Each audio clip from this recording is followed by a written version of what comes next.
पार्थाय प्रतिबोधितां भगवता नारायणेन स्वयं व्यासेन ग्रथितां पुराणमुनिना मध्ये महाभारतम्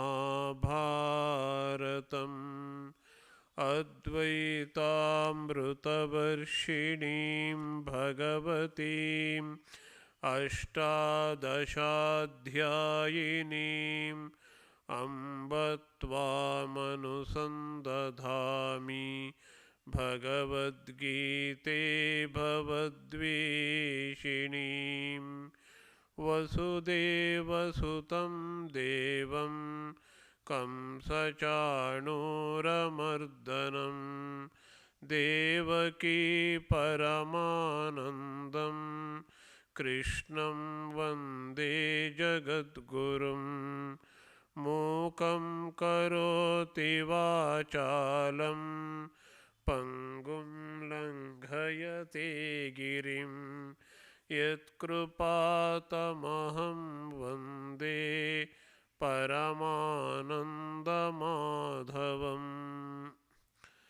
By the infinite grace of Lord Krishna and Sri Ramakrishna, we are continuing to study the Bhagavadgita. We are at the beginning of the chapter Dhyana Yoga, the sixth chapter. The first lesson Krishna teaches in the sixth chapter is the importance of Karma Yoga. Without Karma Yoga, the Dhyana Yoga or the Yoga of meditation is impossible.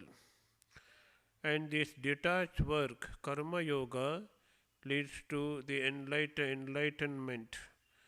Karma Yoga leads to the Dhyana Yoga.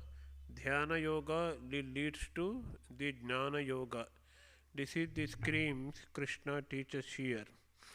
In the very first of sloka of the sixth chapter, it is said, Sannyasa and Yoga are one and the same. Sannyasa and real Karma Yoga are not different.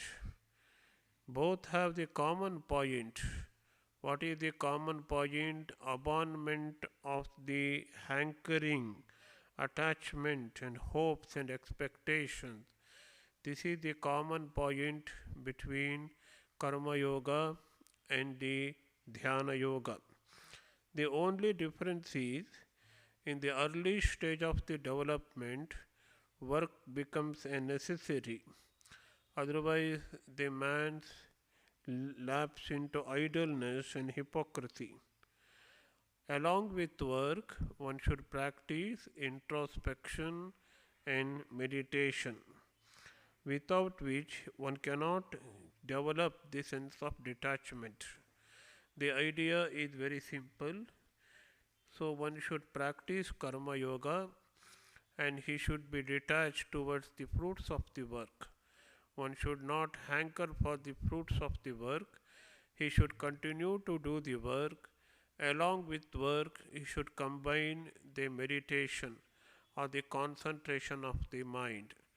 With this, he will rise to the higher levels. Introspection and meditation are absolutely necessary for one to keep the sense of detachment. Otherwise, the work will become a kind of bondage, and you will work for the sake of the attachment towards the worldly objects. And work becomes Karma Yoga only under the condition of supplementing work with meditation. Without meditation, a Karma Yoga cannot become a Karma Yoga at all. It will become only a karma. It will become only a work. It will cease to be a Karma Yoga. Without introspection or concentration, one cannot develop attachment. This is the state of the Karma Yogi. But one who becomes the adept in meditation, that adept in meditation is called Yoga Rudha. one who has attained the heights of the yoga or karma yoga and who is become the adept in meditation. Here it is called the yoga rudha. For him, introspection, the shama becomes the main means for further progress. The more he withdraws from the objects of the senses, more he withdraws from the worldly objects, he will attain to the higher states of perfection. That is the state of the yoga.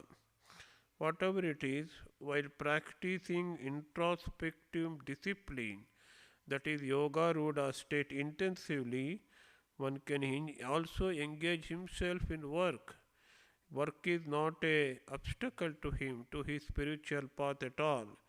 It is contributive to the welfare of the world. So the difference between yogi and the yoga rudha or the dhyani is work is a must for the arurukshu, one who trying to ascend to the heights of the yoga. But for one who has already attained the highest state of yoga, that is yoga rudha, for him the work is not a necessary factor, but he should continue to work for the welfare of the work. But the cultivation of detached mind, without hoping, without expectation, is something common in both of them. So, this is the relationship between Karma Yoga and the Dhyana Yoga. With this background, we shall study the first mantra, first shloka, Shri Bhagavan Uvacha. Before that, we shall study some points as instructed, as we find in the Shankara Bhashya. What is that? In the previous chapter, there are 3-4 shlokas at the end of the chapter. They form the summary of Dhyana Yoga. So for your convenience, I can say the shloka number 27, 28 and 29th, the Sparshan Krutva, Bahir Bhashyan, etc. These 3 shlokas act as a summary of the Dhyana Yoga. Shankaracharya says here, Atita Adhyaya Ante Samyak Darshanam Prati Antarangasya Dhyana Yogasya. Dhyana Yoga is the proximate sadhana. Dhyana Yoga is the antaranga sadhana for the realization. So the Karma Yoga is a bhashya sadhana. It is an outward sadhana. Dhyana Yoga is the internal sadhana. Sutra bhuta shlokaha upadishtaha. The instruction has been done in the form of an essence, in the summary. So the whole of 6th chapter is the explanation of these shlokas. The whole of the 6th chapter is the detailed explanation of the 3 shlokas already instructed in the last part of the 5th shloka. Dhyana Yogasya Bahirangam Karma. So Dhyana Yoga is internal sadhana. Then what is the external sadhana for it is Karma Yoga. So Dhyana, so if we are not able to ascend to the heights of the Dhyana Yoga, unless we rise to the level of an adeptness in Dhyana Yoga, one should continue to do Karma Yoga. That means Karma Yoga will help us to gain adeptness in the Dhyana Yoga. This is the relationship between Karma Yoga and the Jnana Yoga.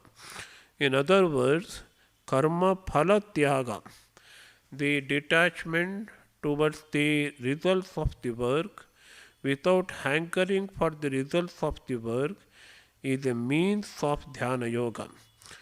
So Shri Bhagavan Uvacha Anashritaha karma phalam karyam karma karoti yaha sa sannyasi cha yogi cha na niragnihi na cha akriyaha. Anashritaha karma phalam karmam phalam anashritaha karmasya kalam. So the results of the work is called the karma. Already in the second chapter, Lord has stated we have to do work, but we should not get attached to the results of the work. Karmanye vadhikaraste mapaleshu kadachana. It doesn't mean we should cease to work. We should continue to work, but we should not attach to the work, attach to the karma phala. So the same meaning, same idea is repeated here. Anashritaha karma phalam. One should not depend upon the results of the work. So when we have to do work, we should not hanker for the results of the work. Results of the work should not be the sole purpose for us to do work. That is the idea. So what should be the purpose of the work? The God should be the purpose of work. Karma Yoga means dedicating all actions to God. So when we do work, we should develop a tendency that I am not hankering, I am not craving for the results of the work, but I am doing as a worship of the God. In Shankaracharya's work, Ishwar Aradhanartam Karma. The karma in the spirit of worship to God is the Karma Yoga. So this is the meaning of Anashritaha Karma Kalam. Karyam Karma Karoti. Here there are two words. Karya. Karya means kartavya. One has to do some action. He cannot but do that. That is called the karya. So let us understand this term through Shankara's commentary. Anashritaha means na ashritaha anashritaha. Not depending upon. Not depending upon what? Karma phalam. Karmanaha phalam. Karma phalam. The results of the work. So what is meant by anashritaha? So in the words of Shankara, karma phala trishna rahitaha ityartaha. One should be devoid of trishna, hankering, craving for the karma phala. This is what is meant by anashritaha karma phalam. So what happens? One crave for the results of the work. One hankers for the results of the work. Shankaracharya explains, Yohi karma phala trishnavan saha karma phalam ashritaha bhavati. One who craves for the results of the work, one who hankers for the results of the work, he will become as if dependent upon the results of the work. So depending upon the results of the work is tantamount to craving for the results of the work. So this man, this sadhaka, is completely opposite to that. The normal tendency is to craving for the results of the work. So one depends upon the results of the work. So I do this work, and my whole work depends upon the results of the work. This is the natural way of doing things. Tad viparitaha. One who is opposite to that. One who does not work feeling dependency on the result of the work is called anashritaha karma kalam. So he does karyam, he does. What is karya? Shankara explains karya means our duty. So the duty, some duties are prescribed in the scriptures.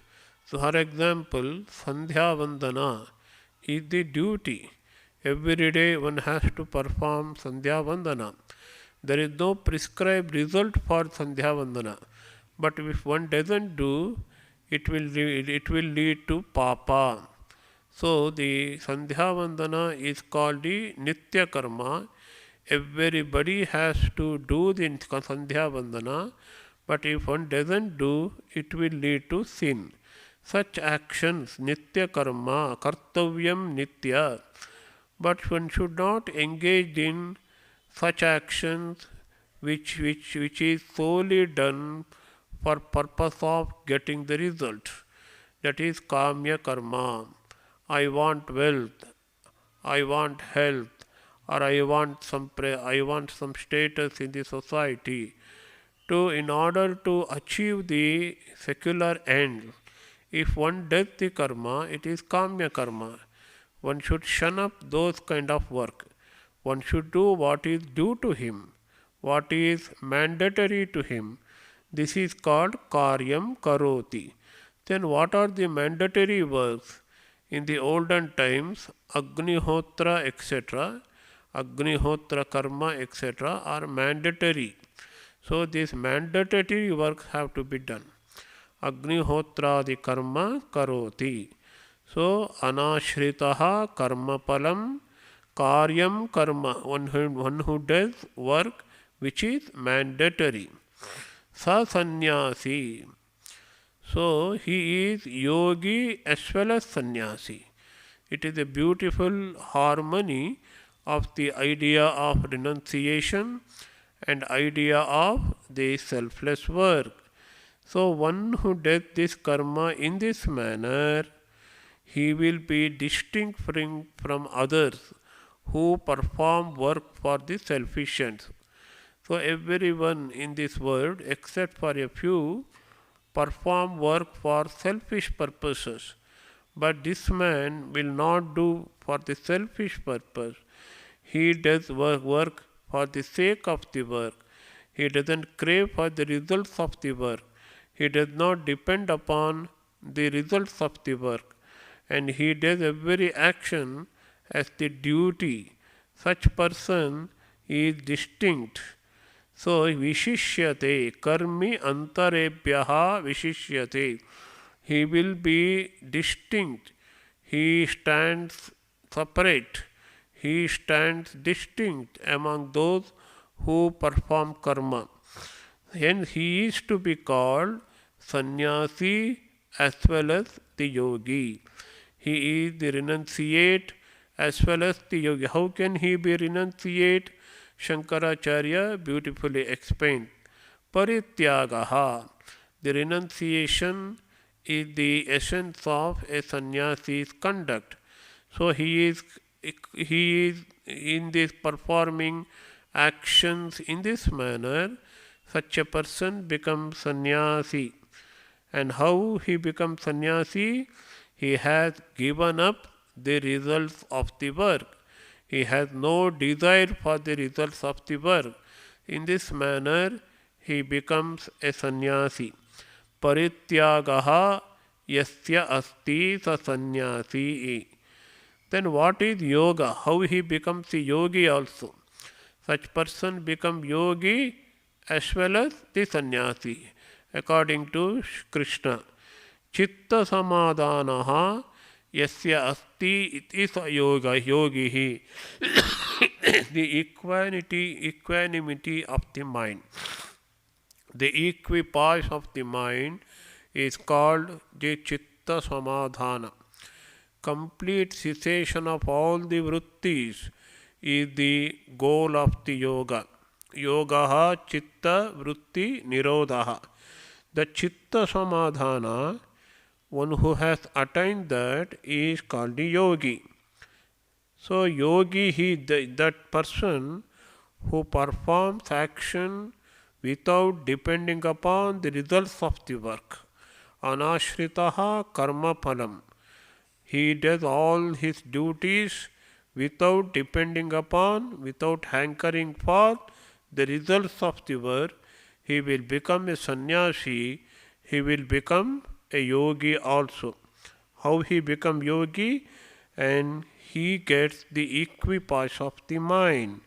How he gets the equipoise of the mind? In the later shloka, Shankaracharya explains the hankering for the results of the work leads to disturbance and the restlessness of the mind. Well, if we give up the hankering, if we give up the craving for the results of the work, then mind becomes steady and calm, and that is the sign of the yoga. So he is the renunciate as well as one who has attained the equipoise of the mind. That is the yogi. He is the sannyasi as well as the yogi. And who is not a sannyasi? In the wrong conception of the sannyasa is, if you give up the yajna, homa, etc., one will become sannyasi. It is not so. Krishna says, na niragnihi. The Agni means Agni or the fire is associated with the karmas, Vaidika karmas. So normally it is said, one who has give up the karma associated with the Agni karma, he becomes a sannyasi. It is not so. So na niragnihi. If you just give up the sacrifices like Agnihotra, etc., you will not become a sannyasi. Then how should become a sannyasi? You should not depend upon the results of the work and continue to do the work. Anashritaha karmapalam karyam karma karoti yaha, he becomes the real sannyasi. And also na akriyaha. So there are some duties, there are some selfless duties not connected with the Agni, not associated with the fire. There are two kinds of actions, one with Agni, that is sacrifices, yajna, yaga, etc. The other is not connected, not associated with Agni. For example, tapas, austerity, and dana, charity, etc., they are not associated with Agni at all. So niragnihi denotes one who only gives up the Agni karya, the actions involving the Agni. Akriyaha means other actions like tapas, dana, etc., which are not associated with Agni. So, na niragnihi na akriyaha. The popular conception of sannyasi is he should give up all kinds of work, he should not engage in any sacrifices, neither he should do tapas or the dana. It is not so. Then who is the real sannyasi? One who continues to work without hankering, craving for the results of the work, not depending upon the work results of the work, anashritaha karma palam, he is a sannyasi and he is a real yogi. This is the opinion of Lord Krishna, and Lord Krishna collaborates it. Yam sannyāsamiti prahuhu tam yogam vidhi pandava nahi asanyasta sankalpaha yogi bhavati kaschana. So an objection may be raised here. You say one who is with Agni, one who performs Agni, Karya, the sacrifices associated with Agni, and when he engages in actions like tapas, dana, etc., for him how can you ascribe the renunciation, sannyasitvam, yogitvam? He is sannyasi as well as the yogi. How can you say such a person is sannyasi and the yogitvam? It is not a popular concept. It is aprasiddham. It was not a popular concept at the time of Lord Krishna. Every sannyasi should give up all kinds of work, whether it is associated with Agni or not associated with Agni. Then Krishna says, see, karma pala sannyasa is real sannyasitva. It is not that one should give up the Agni or not do any action. Giving up of the results of the work, giving up there, giving up, it is the real giving up, giving real renunciation. The real renunciation lies in renunciation of the results of the work. So, karma pala sankalpa sannyasat sannyasitva. Both sannyasitva and yogitva. The quality of being a sannyasi is called sannyasitva. The quality of being a yogi is called yogitva. So both are there in a karma yogi. Karma yogi can be called a sannyasi as well as a yogi. How can he be called a sannyasi? Because he has renunciation. Renunciation is there. Renounced, he has renounced. What he has renounced? He has renounced karma pala sankalpa. Sankalpa, the resolution. So I want this, I want that. Only through that resolution one is impelled to karma. Without resolution or the sankalpa prabhavan kaman. So from kama instigates the karma. So sankalpa, the resolution, I want this, the deliberation in mind that I want to have this or that, and then comes the ichcha, the desire for it. The desire propels one to do action. So what is absent in this kind of yogi and sannyasi who are one and the same is karma phala sankalpa. Through that one becomes a real sannyasi. A real sannyasitva comes to him. And how he becomes a yogi, as I have already told you, yogangatvena cha karma anushtanat. That person is not doing karma as an independent path. It is a part of the yoga. He has transformed his all actions into a yoga. That is the idea. So, yogangatvena karma anushtana, the performance of all actions as a part of the yoga. Then he has given up karma sankalpa.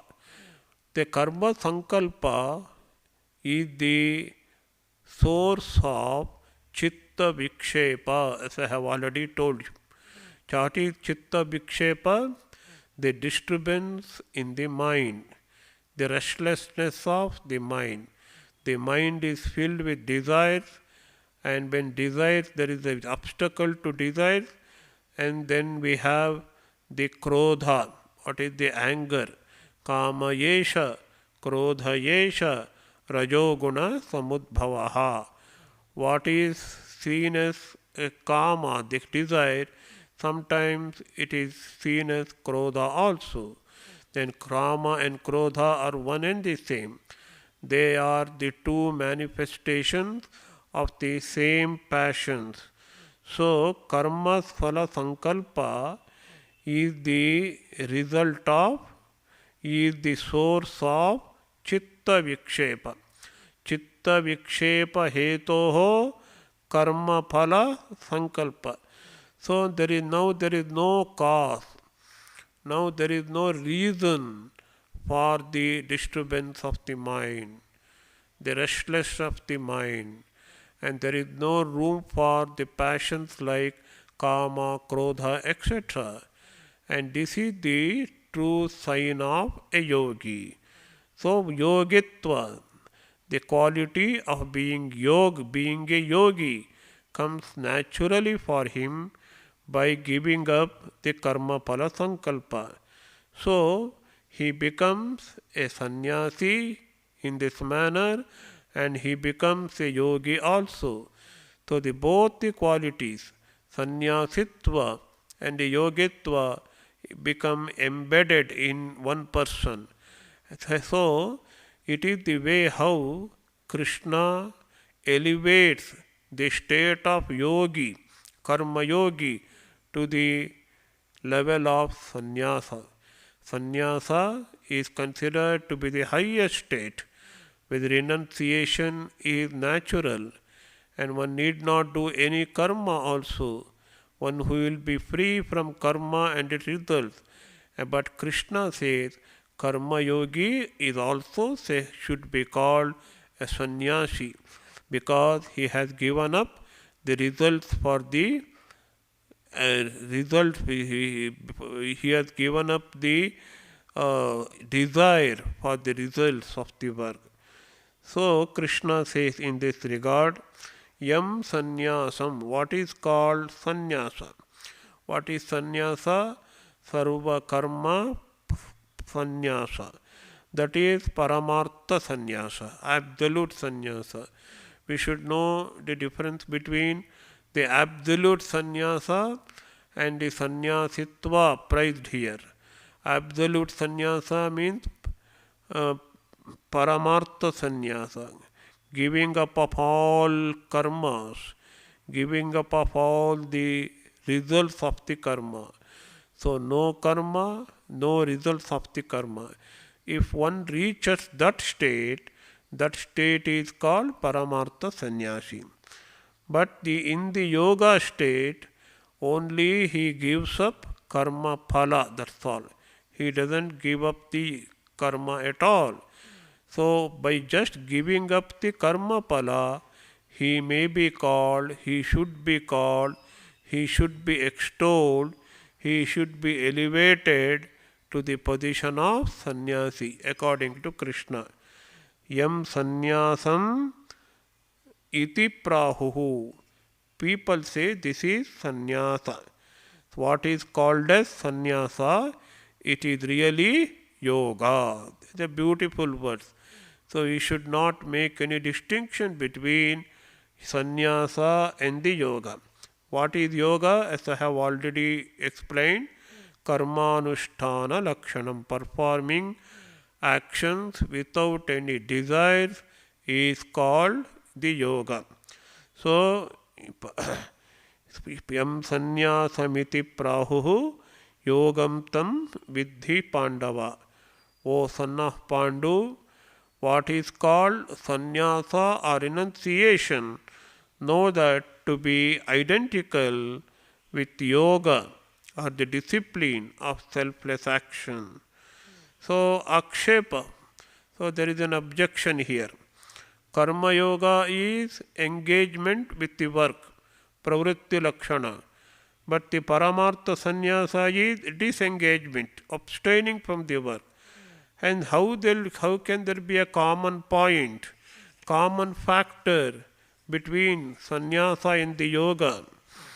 Then Krishna answers, and Shankaracharya gives the solution here. Paramartha, it is similar. The karma yoga is similar to paramartha sannyasa. Karma yoga is not the paramartha sannyasa. The real sannyasa or the absolute sannyasa is not karma yoga. But karma yoga, between karma yoga and sannyasa, there is a common factor. So, who is a paramartha sannyasi? He has given up the resolution that I want this, I want this. This sankalpa is the origin for our engagement with the work. Without sankalpa, there is no action. As we have read in the Gita already, Dhyayato Vishayan Pumsaha Sangasteshu Pajayate Sanga Sanjayate Kamaha, etc. Dhyana, going on munching over the objects of the senses. So it can be called the delusion. I want this, I want this, I want this. So that results to desire. The resolution, a sankalpa, the state of the mind when one is attached to the objects of the senses, That is called the sankalpa. Sankalpa is the origin of pravrutti, engagement, all actions, and that is the result of, that is the origin of the kama. Sankalpa prabhavan kaman. Through sankalpa only the kama comes. Through kama the action originates. And one who has given up, the sankalpa is called a paramartha sannyasi. Then what about the karma yogi? He is performing action. Paramartha sannyasi may or may not perform the action. He has reached that high height of renunciation. But the karma yogi has not reached the height of renunciation. But even while doing the work, he has given up the hankering or the craving for the results of the actions. Karma kurvanaha eva phala vishayaha sankalpam sanyasyeva. So, this is the common factor, and Sri Shankaracharya again and again repeatedly emphasizes the real sannyasa is one who does not do any work, one who may not do work or may not. But the karma yogi becomes a sannyasi because he has given up the hankering or the results of the work. And he is not dependent upon the results of the work for his action. His actions are centered on God and God only, and he surrenders all his actions to God. So, in this note, we can read the second line of the second shloka. Nahi astyanyasta sankalpaha. Without sannyasa, without giving up the resolution. I have already explained what is resolution, sankalpa. Without giving up that, he indeed, verily, one cannot become the yogi without giving up the resolution that will lead to karma. So, resolution should be given up. When there is no resolution, there is no karma, there is no desire. When there is no desire, one will become detached. So, but one should continue to do the work. Then only one becomes yogi. So, who is a real yogi here? A yogi cannot become a real yogi if he does not renounce the sankalpa. The sankalpa is translated in various ways. Swami Vireshanandaji translates sankalpa as subtle hankerings in the mind. The hankerings of the mind results into desire. It is the origin of the desires. Sankalpa prabhavan kama. There is a state even before the desires crop up, and that state is called the sankalpa. So one who is karmi, one who is doing work, if he has given up the hankering for the results of the work, he becomes the yogi. Who is the yogi? Who is maintaining his mind in a equipoise state, equanimity. Samatvam yoga uchyate. How we can achieve? By practicing chitta vritti nirodha, the control of the chitta vritti. So the hankering for the results of the work leads to chitta vikshepa, the disturbance or the restlessness in mind. If one does not hanker for the results of the work, one becomes steady. The steadiness of the mind, which is the true characteristic of a yogi, comes only when becomes a sannyasi. one renounces the results of the work. So this is how in these two shlokas the identity between yogi and the sannyasi is instructed. So one need not become desperate that I am not a sannyasi. If you are a karma yogi, you are as good as a sannyasi. This is the message of the Lord Krishna. Now Krishna introduces two words. One is Arurukshu, another is Yoga Rudha. What is meant by Arurukshu? One who is struggling in the path of yoga, one who is performing karma yoga, combined with the dhyana yoga, one who is trying to reach the heights of the perfection is called Arurukshu. One who has already attained that state is called the Yoga Rudha. So the sadhanas for Arurukshu is different from the sadhana for the Yoga Rudha. So the high school boy student has to study the high school textbooks. A college student can give up the high school books. He can study the college books. In this manner, the Arurukshu sadhana is different. And one who has already attained the perfection, he should strengthen the perfection. He should make progress in the steadiness of the mind. For him, the sadhana is different.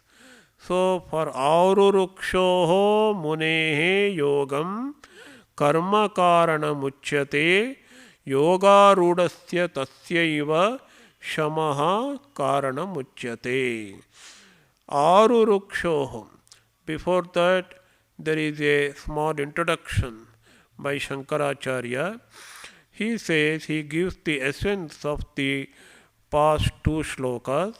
Paramartha sannyasa karma yogayoho kartrutvarakam sannyasa samanyam. Paramartha sannyasi, one who has given up all the work, who is able to given up all the work. One who has reached such a height and reached such a perfection where he can give up all the works and the results of the work, and the karma yogi, and both are same.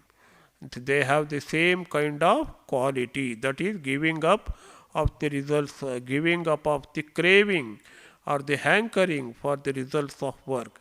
Sannyasa samanyam. The common factor being sannyasa in both Paramartha sannyasi and Karma Yoga. So, these two shlokas, Yam Sannyasamiti Prahu, etc.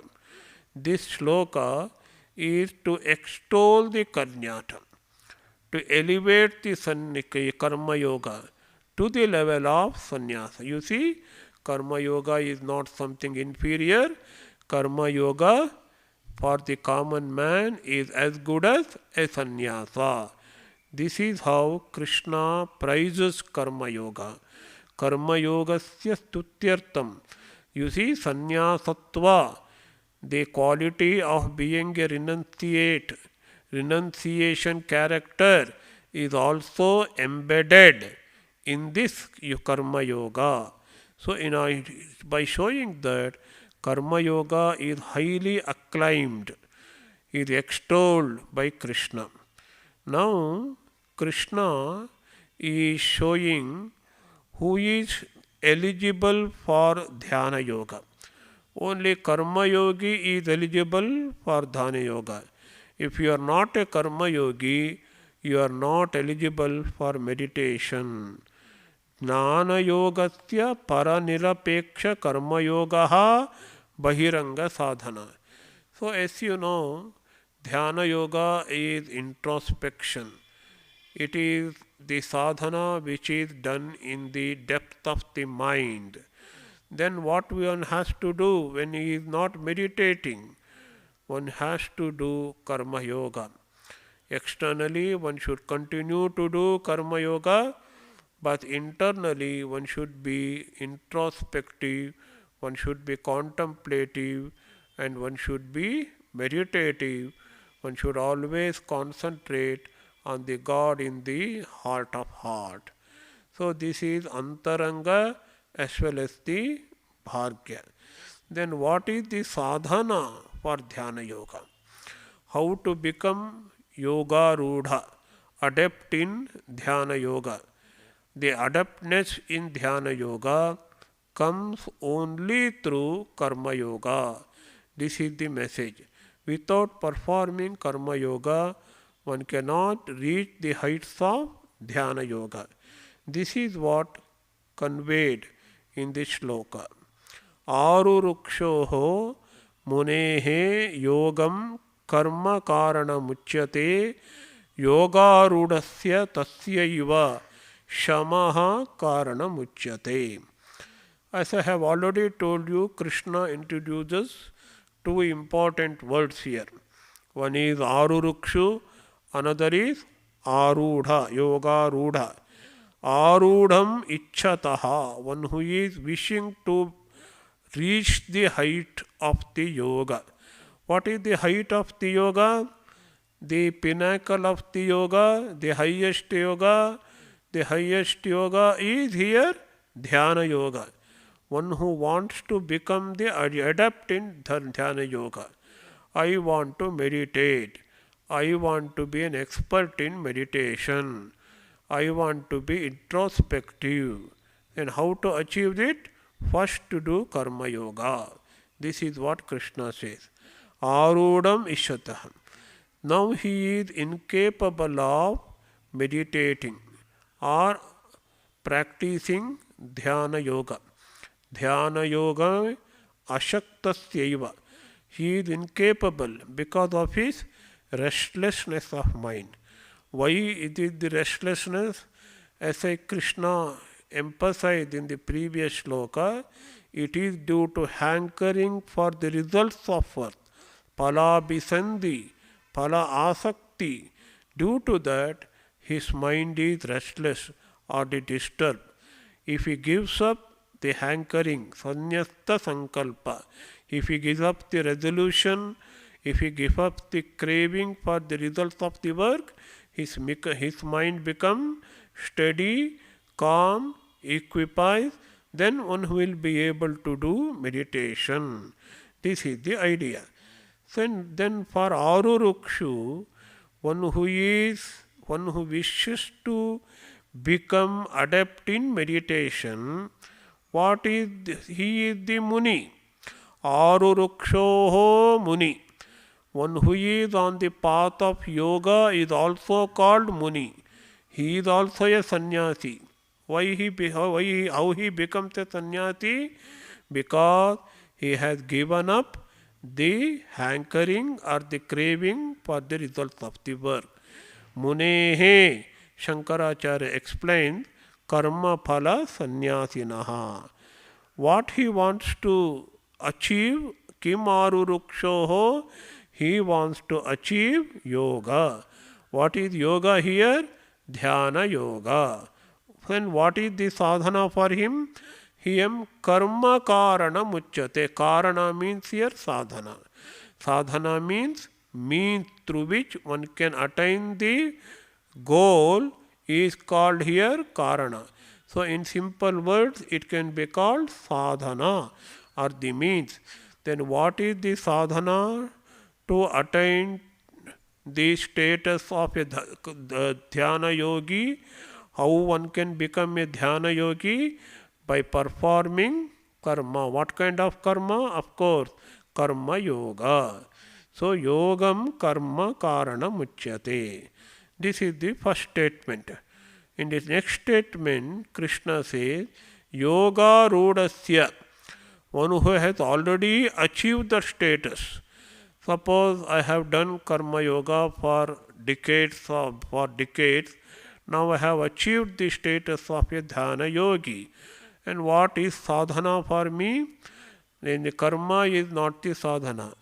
I should practice what is called shamaha. What is shamaha? Withdrawing the mind from the external objects. That is shamaha. I should practice the shama here, not just the karma. I can do karma or I may not do karma. So this is not an obligatory for me.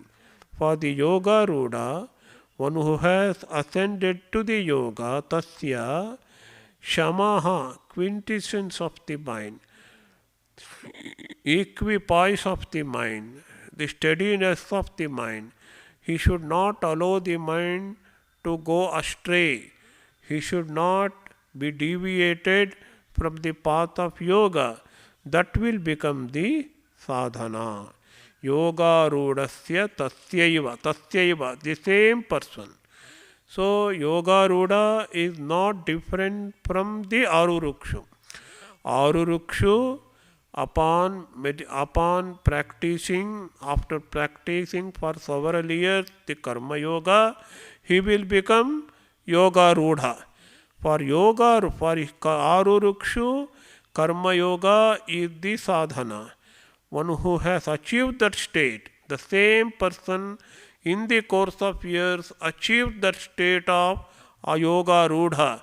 And when he achieved that state of yoga rudha, for him withdrawing the mind and not allowing the mind to go astray, complete concentration, again and again practicing the concentration of the mind, withdrawing from the outside objects, and also steadiness of the mind becomes the sadhana. It will become the sadhana. So the yoga rudasya sadhana. The sadhana for the yoga ruda is somewhat different from the sadhana for the yoga arurukshu. It is just like one aspires to become a medical doctor. Now still he is in high school stage. What he has to do, the student has to do, is to study the high school books properly. And he becomes excellent student in the high school.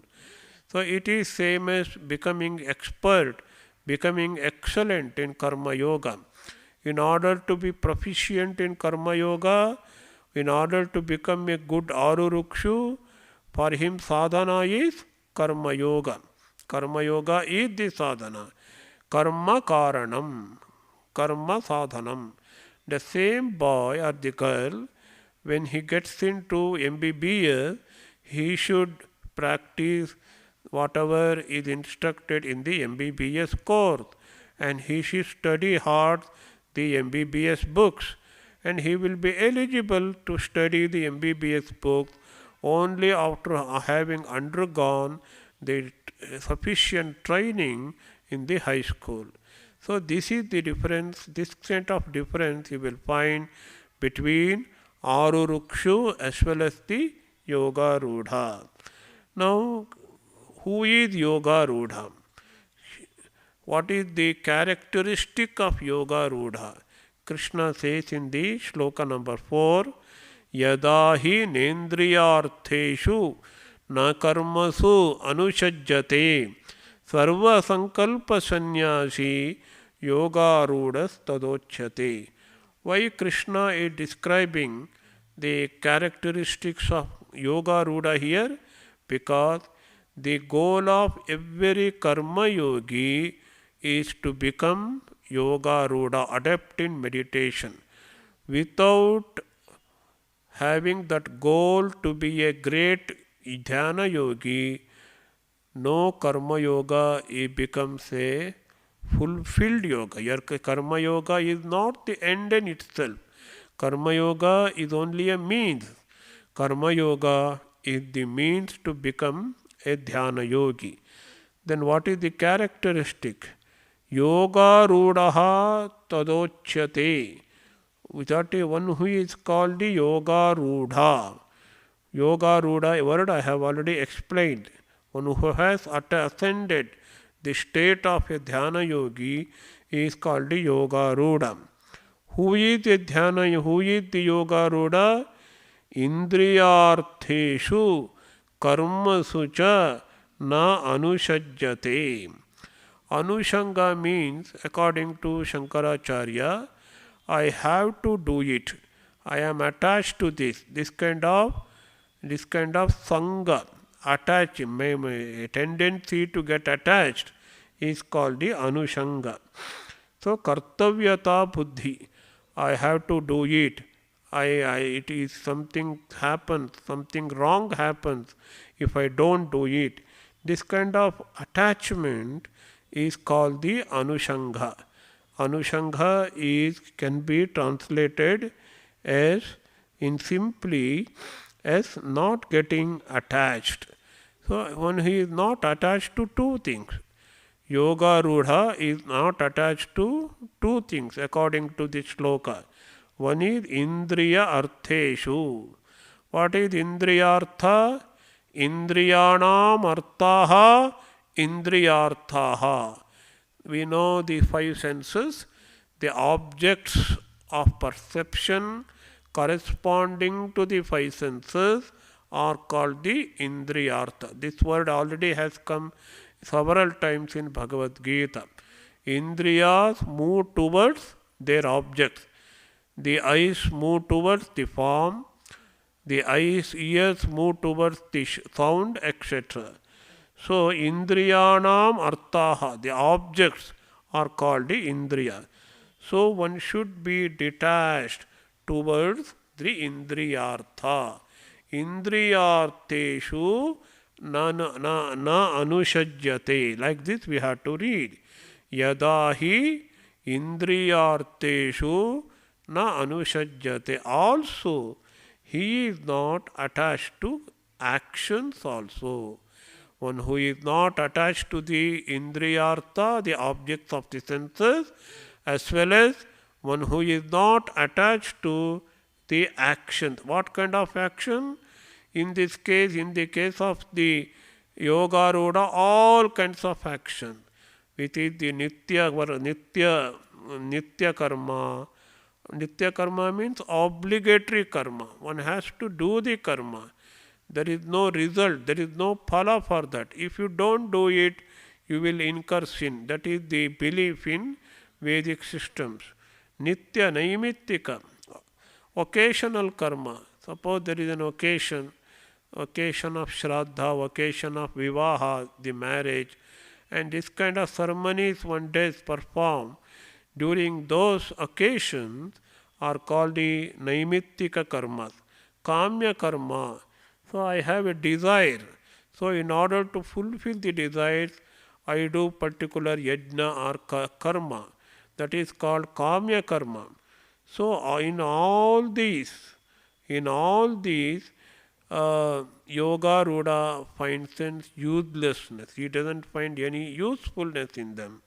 Prayojana abhava buddhi. He doesn't feel that he has to do the work because he is in Atman. Atmaneva Atmana tushtaha. He is perfectly content. He is satisfied within himself, in his own Atman. So he doesn't need to get the results of the work. He doesn't need the results of Kamya karma. He doesn't need the result of Nitya karma. No, he is not satisfied in Atma alone. So, one who is detached, not at all attached towards the objects of the senses, and also one who is not attached to all kinds of karma, he is called Saru Yoga Rudha. This is the first idea. So, yadahi nendriyartheshu na indriyartheshu na karmasu anushajyate yoga rudha tada uchyate. Tada, then he is called the yoga rudha. Along with it, he should become completely, he should give up all kinds of sankalpa. I have already explained what is sankalpa. The sankalpa is the breeding ground of all kinds of desires. One gets attachment towards the object when he goes on munching, when he goes on thinking over this object. Dhyayato vishayan pumsaha. The person who has given all kinds of thinking over the objects, that is called sankalpa, all kinds of sankalpa. whether thinking about the good objects or the bad objects, all kinds of sankalpa. And such a sannyasi is called the yoga rudha. Om Shanti Shanti Shanti Hari Om Tat Sat Shri Ram Krishna Arpanamastu.